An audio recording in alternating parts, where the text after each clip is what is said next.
말씀은 창세기 40장 1절에서 8절까지의 말씀입니다.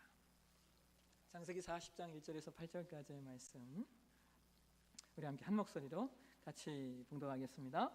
그 후에 애굽 왕의 술 맡은 자와 떡 굽는 자가 그들의 주인 애굽 왕에게 범죄한지라.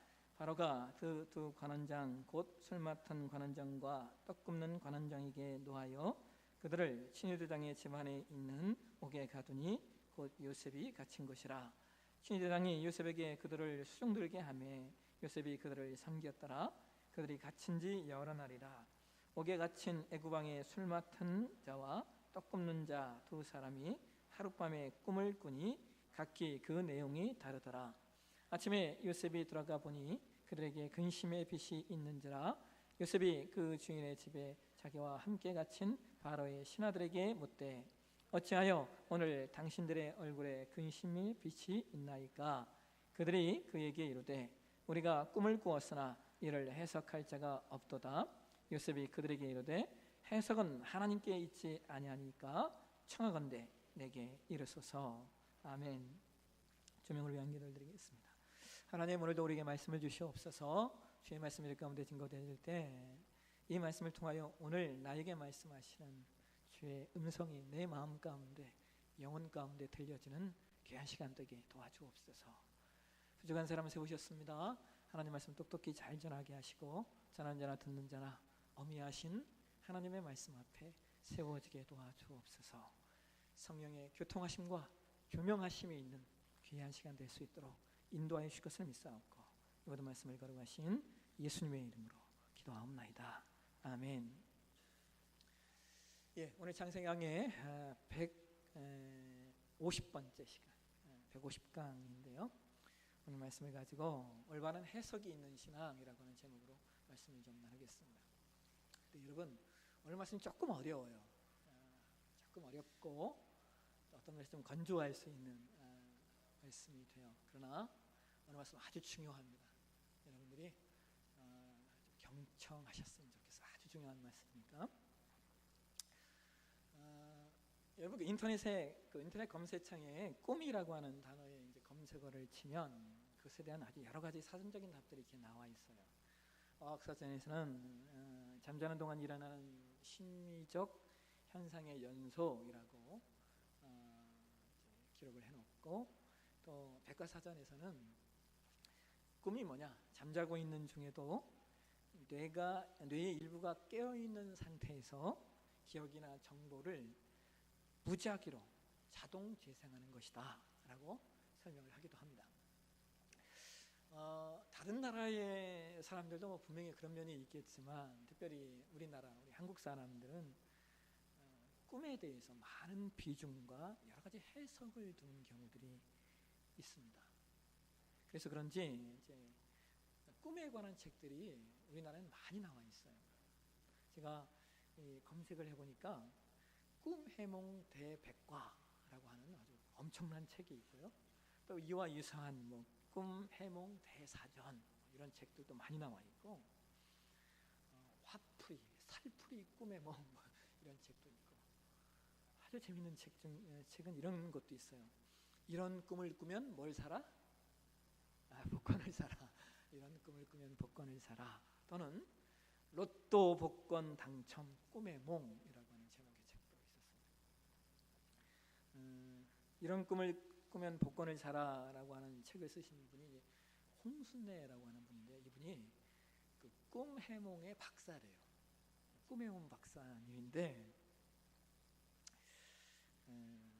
제가 그분이 쓴 책들 이렇게 보면서 그분을 만나면 한번 좀 질문을 한번 했으면 좋겠다라는 생각을 했어요.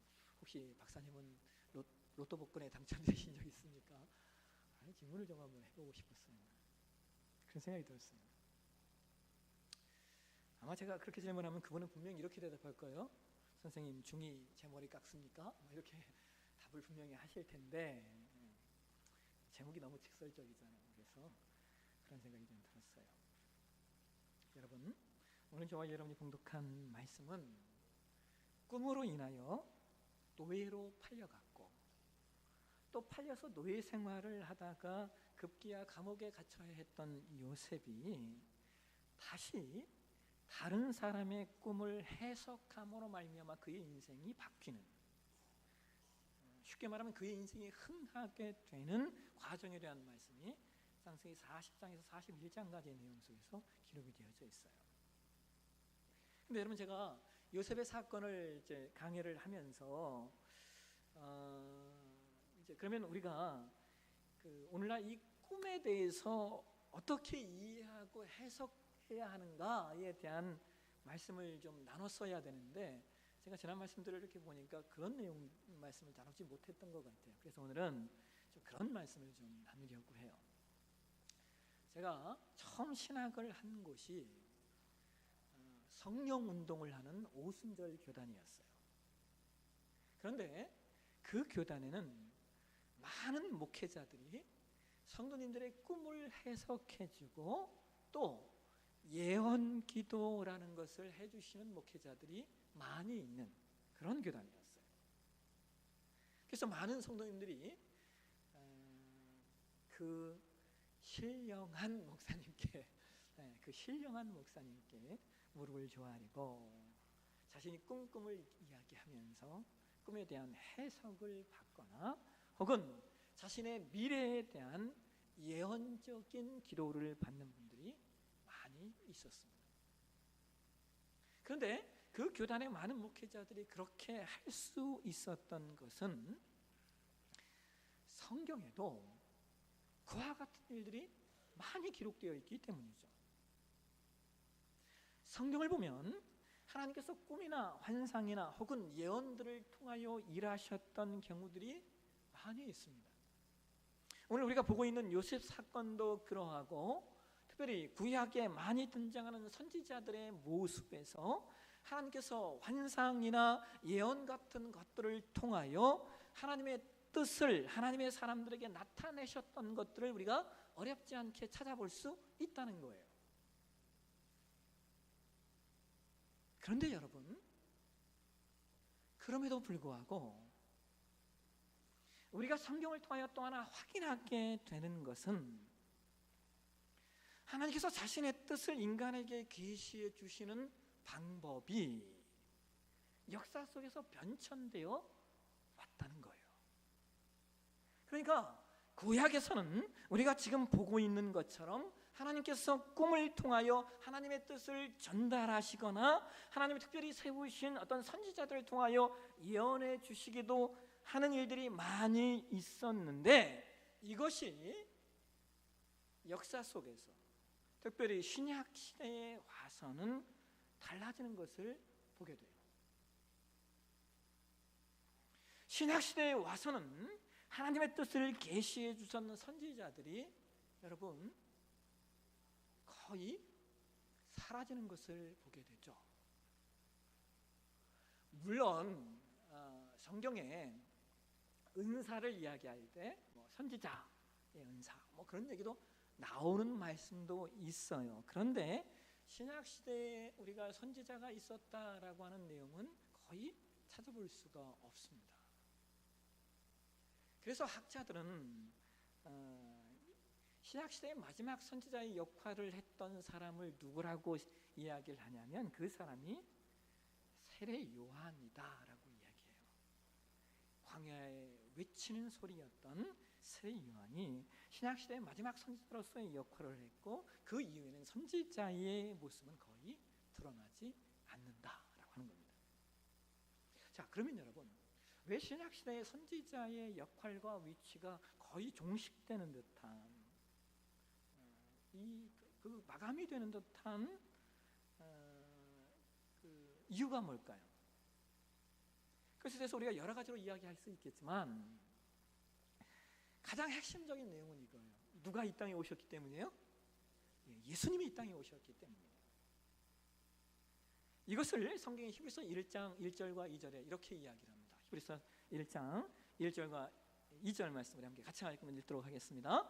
옛적에 선지자들을 통하여 여러 부분과 여러 모양으로 우리 조상들에게 말씀하신 하나님이 이 모든 날 마지막에는 아들을 통하여 우리에게 말씀하셨으니 이 아들을 만유의 상속자로 세우시고 또 그로 말미암아 모든 세계를 지으셨느니라. 옛적에, 그러니까 구약 시대에는 하나님께서 선지자들을 통하여 여러 모양, 즉 꿈과 환상과 어떤 표징과 예언들을 통하여 말씀하셨던 그 하나님이 이제는 아들, 즉 예수 그리스도를 통하여 우리 가운데 말씀하셨다는 거예요. 그래서 오늘 사는 우리에게는 더 이상 구약 시대의 방법으로 하나님의 뜻을 계시하시지 않는다라는 거예요. 그래서 여러분, 우리는 이제 더 이상 소위 어떤 능력이 있다는 목회자나 사역자를 찾아다니실 필요가 없습니다. 왜냐하면 하나님이 더 이상 그런 존재들의 입을 통하여 전해지는 표징이나 예언들을 통하여 하나님이 더 이상 계시하시지 않기 때문이죠. 그래서 혹여 여러분 가운데 지금도 어떤 문제가 생기거나 어떤 어려운 일들이 생기면 찾아가시는 기도원이 있다고 하면 이제 그것을 멈추셔야 됩니다. 기도원 자체를 가지 말라는 이야기가 아니에요. 우리에겐 때로 기도원이나 수도원 같은 곳에 들어가서 하나님과 깊이 교제하는 시간들이 우리 가운데 때로 필요하기도 합니다. 그러나 그것이 하나님과 나 자신과의 관계 안에서 교제를 위한 일이 아니라 어떤 기도의 능력이 있다는, 혹은 아주 쉽게 제가 직설적으로 얘기하면 용하다는 목회자를 만나기 위해서 가신다면 이제 그 일을 멈추시라는 겁니다. 왜냐하면 하나님이 더 이상 그러한 것들을 통하여 하나님의 뜻을 계시하시지 않기 때문입니다. 문제는 이거예요. 그러면 오늘날 하나님이 우리에게 하나님의 뜻을 어떻게 알려주시는가 하는 거예요. 좀 전에 나가신 분이 여기까지 설교를 듣고 나가셨으면 참 좋았을 텐데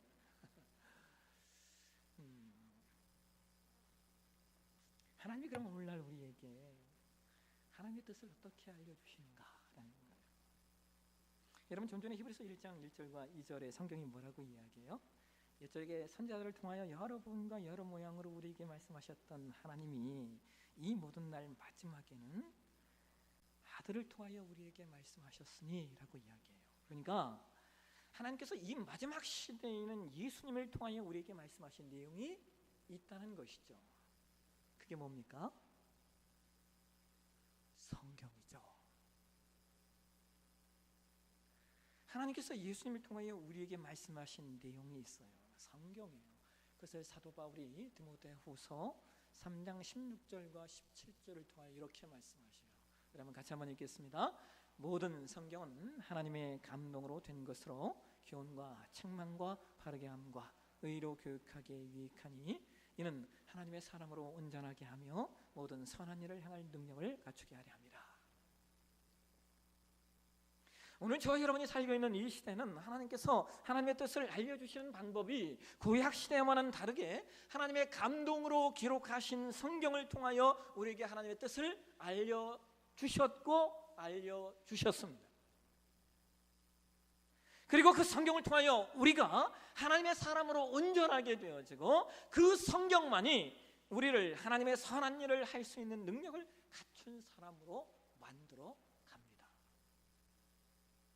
그래서 이러한 내용들을 근거로 해서 오늘날 우리가 믿는 우리 신앙을 우리가 뭐라고 말하냐면 성경신앙이라고 말합니다. 이 성경신앙이라고 하는 말은 하나님께서 당신의 백성들에게 주실 말씀과 뜻이 성경 안에 이미 완벽하게 기록되어져 있다는 것을 믿는 거예요. 그리고 더 나아가 2000년 교회사를 통하여 형성된 수많은 학자들과 수많은 회의와 논의를 통하여 결정된 신구약 성경 66권만이 하나님께서 오늘 우리에게 주시는 계시의 완성으로 주신 말씀이다라는 사실을 우리가 믿는 겁니다. 여러분, 기독교 역사를 보면 얼마나 많은 회의와 논쟁들이 있었는지 몰라요.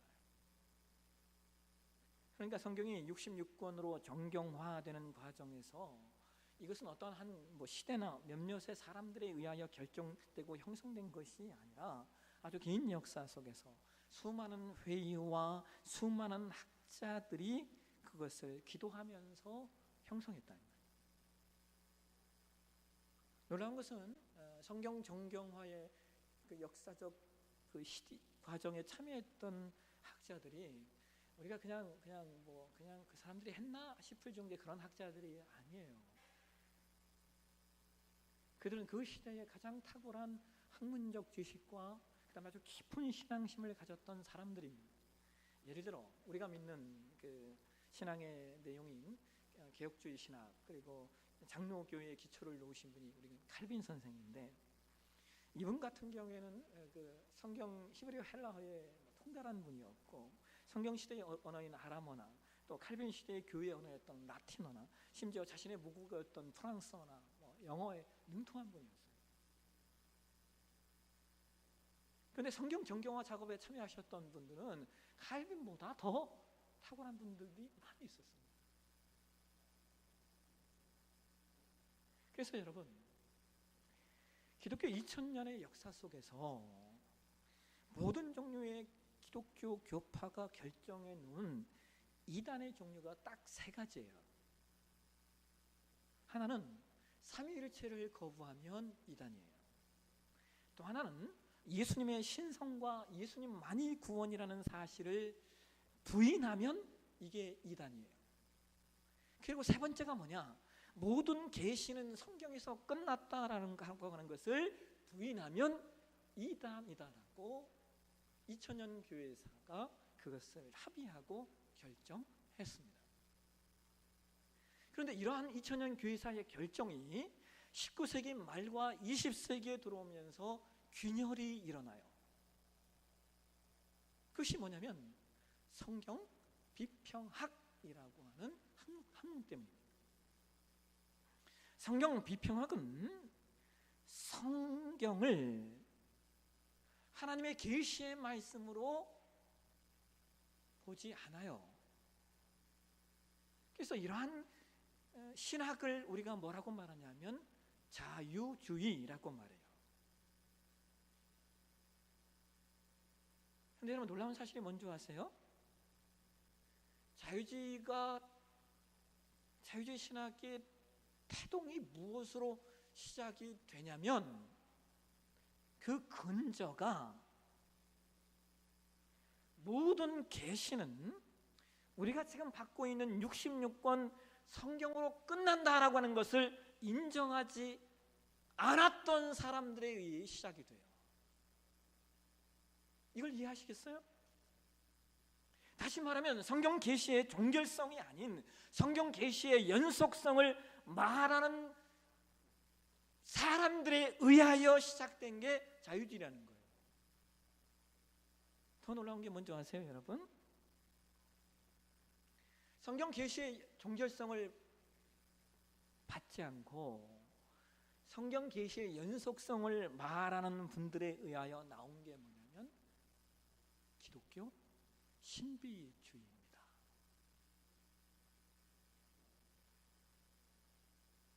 왜 그렇습니까? 성경 계시의 연속성이라고 하는 것은 지금도 성경이 쓰일 수 있고 지금도 성경 외에 다른 예언이 있다고 말하기 때문에 그런 거예요. 자, 여러분, 성경 계시의 종결성을 부인하는 데에서 왜 성경 자체를 부인하는 자유주의가 나오고 성경 계시의 종결성을 부인하는 데에서 왜 기독교 신앙을 마치 무속 종교처럼 만들어버리는 신비주의가 나올까요? 그 이유는 이런 거예요. 성경이 지금도 계속해서 쓰일 수 있다면 어떤 문제가 생겨요? 지금 저와 여러분이 받고 있는 이 성경이 완전하지 않다라는 의미를 갖게 되기 때문에 그렇습니다. 그리고 더 나아가서 성경 계시가 종결되지 않았다면 여전히 뭐가 필요해요? 또 다른 예언이 필요한 거죠. 좀 종결되지 않았으니까 또 다른 예언이 필요한 거예요. 그래서 어떤 일이 일어나는 거예요? 개나 소나 능력 있다고 말하는 사람들, 하나님이 나에게 특별한 계시를 주셨다라고 말하는 그런 사람들이 득세하게 되는 거예요. 마치 무엇처럼 말입니까? 무당이 점치는 것처럼 말입니다. 그래서 여러분, 오늘 저와 여러분이 가져야 될 아주 중요한 신앙은 성경신앙인데, 이 성경신앙은 우리가 지금 보고 있는 신구약 성경 66권으로 종결되었다는, 그래서 또 다른 계시가 없다는 것을 믿는 겁니다. 그리고 이 신앙만이 우리가 믿는 기독교를 기독교라고 말하면서 기독교가 아닌 종교로 만들어버리거나 혹은 무속적인 신비주의 신앙으로 가는 것을 막을 수 있어요. 자, 여러분, 근데 여기까지만 우리가 이해하시면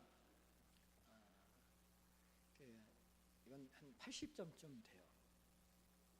왜 그러냐면, 우리가 성경신앙을 가졌다 하더라도요, 자칫 잘못된 그런 신앙으로 갈 수 있는 여지가 있기 때문에 그래요. 왜 그렇습니까? 어떤 문제가 남아있어요? 우리가 똑같은 성경을 보지만 이 성경을 해석하는 문제가 남아있기 때문에 그래요. 그잖아요. 우리가 모두 다 성경 말씀을 읽잖아요. 그런데 문제는, 그러면 이 말씀을 내가 어떻게 해석할 것인가의 문제가 여전히 남아있다는 거예요. 그래서 신구약 성경이 66권 하나님의 말씀으로 우리가 받고 믿는다고 하여도 그 말씀을 우리가 어떻게 해석하느냐에 따라서 우리의 신앙이 달라질 수 있어요. 그래서 이것을 사도 베드로 후서 1장 20절과 21절에 이렇게 이야기합니다. 우리 한번 같이 한번 보실까요? 같이 읽겠습니다. 이 말씀을 세번역 성경으로 한번 보시겠습니다. 같이 읽겠습니다. 여러분이 무엇보다도 먼저 알아야 할 것은 이것입니다. 아무도 성경의 모든 예언을 제멋대로 해석해서는 안 됩니다. 예언은 언제든지 사람의 뜻에서 나오는 것이 아니라 사람들이 성령에 이끌려서 하나님께로부터 오는 말씀을 받아서 하는 것입니다.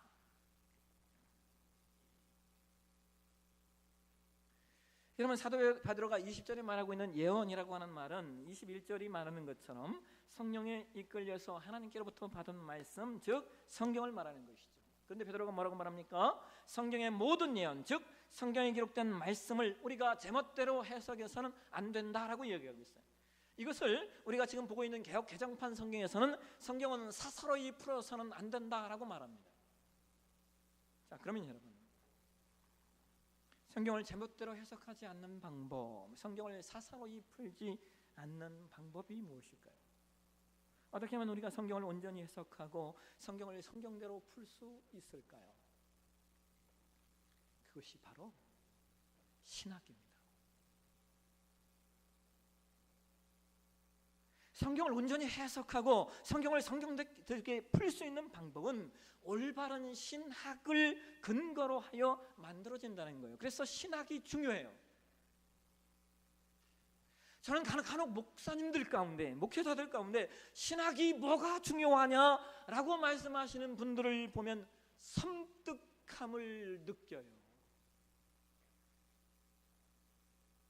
아니, 신학이 없으면 성경을 어떻게 해석을 해요? 신학이 성경을 바르게 해석하는 데 기준이 된다니까요. 올바른 신학이 성경을 온전히 해석하는 데 원칙이 돼요. 그래서 여러분, 신비주의 신앙을 하시거나 혹은 이단 사이비에 빠져 있는 분들을 보면요, 거의 100% 신학이 없는 분들이에요. 이것은 성도이든 목사이든 마찬가지입니다. 신천지에 가 계신 대부분의 성도님들이 기도도 열심히 하고 교회 생활도 열심히 했는데 왜 그분들이 거기에 가 있냐? 신학 없는 신앙을 했기 때문에 그런 거예요. 여러분, 이걸 이해하시겠어요? 여러분, 오늘 저와 여러분이 오독한 말씀에 보면 요셉이 감옥에서 간원장들의 꿈을 해석하게 되는 상황에 대한 말씀이 기록되어져 있죠. 근데 요셉이 관원장들의 꿈을 해석하면서 뭐라고 8절에 말합니까? 8절 말씀 한번 보실까요? 같이 읽겠습니다. 그들이 그에게 이르되 우리가 꿈을 꾸었으나 이를 해석할 자가 없도다. 요셉이 그들에게 이르되 해석은 하나님께 있지 아니하니까 청하건대 내게 이르소서.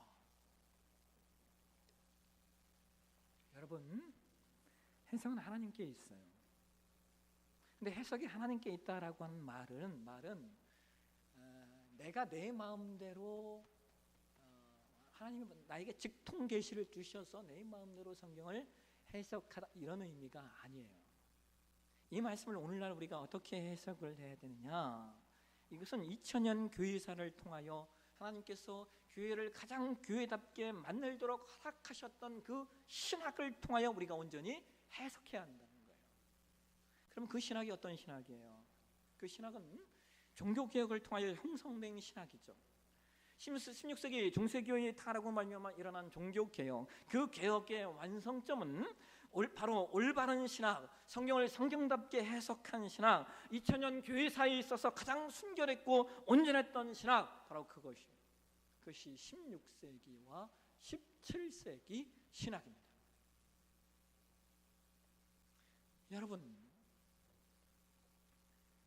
지금 저와 여러분이 살고 있는 이 시대는요, 정말 신학이 중요한 시대예요.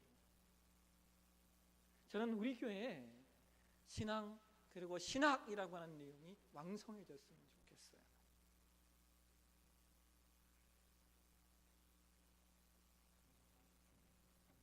이왕 신앙하는 거 우리의 신앙의 내용의 수준 낮지 않았으면 좋겠어요.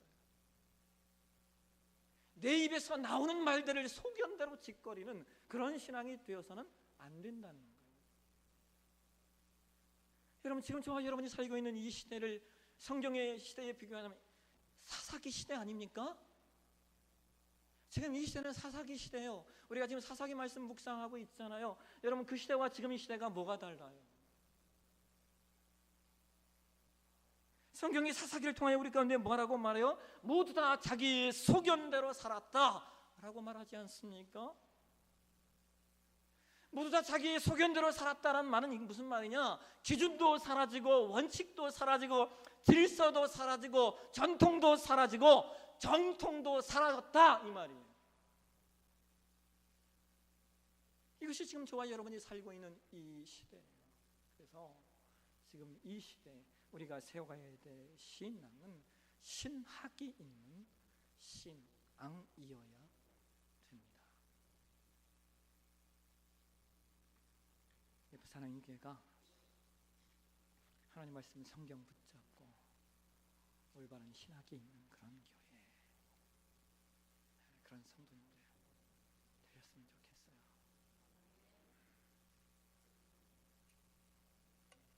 그래서 함께 공부하셨으면 좋겠어요. 우리 교회만큼 공부 많이 하는 교회 없어요. 최근에 우리가 독서 세미나만 했더니 우리 교회가 그런 것만 하는 교회라고. 아니에요. 최근 등록하신 분들 새가족 모임 참여하십시오. 새가족 모임 6주 참여하시면 우리 신앙의 깊은 내용들을 듣게 되고 보시게 돼요. 또 그 위에 진행되어지는 우리 훈련들 많이 있어. 참여하셔야 돼요. 다시 말씀드리면 신학이 없으면 지금 이 시대는 우리의 신앙이 무너질 수밖에 없는 시대입니다.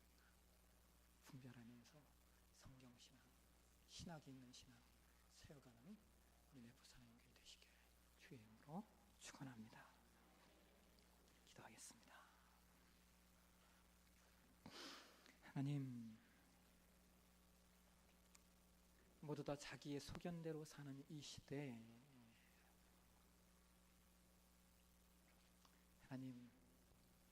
하나님의 말씀이 우리의 기준이 되게 하시고,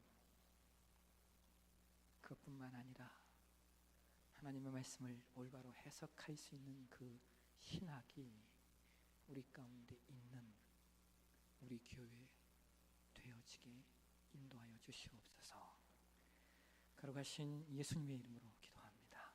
아멘.